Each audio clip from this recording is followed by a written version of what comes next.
এই প্রথমবার শান্তিমতো কেক বানাতে পারলাম। আসলে এই কথাটা বলার কারণ হচ্ছে আমি যখনই কোনো কেক বানাই ঠিক ওই টাইমে কোনো না কোনো কেকের অর্ডার থাকে, আবার এমনটাও হয় যে ওই টাইমেই কোনো কেকের অর্ডার দেয় কাস্টমার।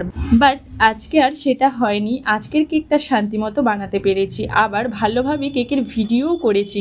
কেননা এতটাই তাড়াহুড়ো থাকে যে কেকের ভিডিওটাও ঠিক মতো করতে পারি না। এই কেকটা অর্ডার দিয়েছিল একদিন আগে, বাট কেকটা সকাল 10টার সময় নেওয়ার কথা ছিল, তাই আমি আগের দিন রাতেরবেলায় কেক রেডি করে রেখেছিলাম। কেননা সকাল 10টার সময় তাও আবার 2 টায়ারের কেক বানানো আমার পক্ষে সম্ভব না। তার কারণ হচ্ছে সকালবেলা সংসারে এত কাজ থাকে, তার উপর আছে আমার ছোট বেবি, তাই আমি আগের দিন রাতেরবেলা কেক রেডি করে রেখেছি। এবারে একটু কেকের কথা বলে দিই। কেকটা কিন্তু 2 পাউন্ডের মধ্যে ছিল। কেকের ইনসাইড ফ্লেভার ছিল ম্যাঙ্গো। কেকের ডিজাইন কিন্তু কাস্টমারের পছন্দ করা। কেকের ডিজাইন কেমন লাগলো কমেন্ট করে জানিও। আজকে এখানেই শেষ করছি, আবার দেখা হচ্ছে নেক্সট ভিডিওতে।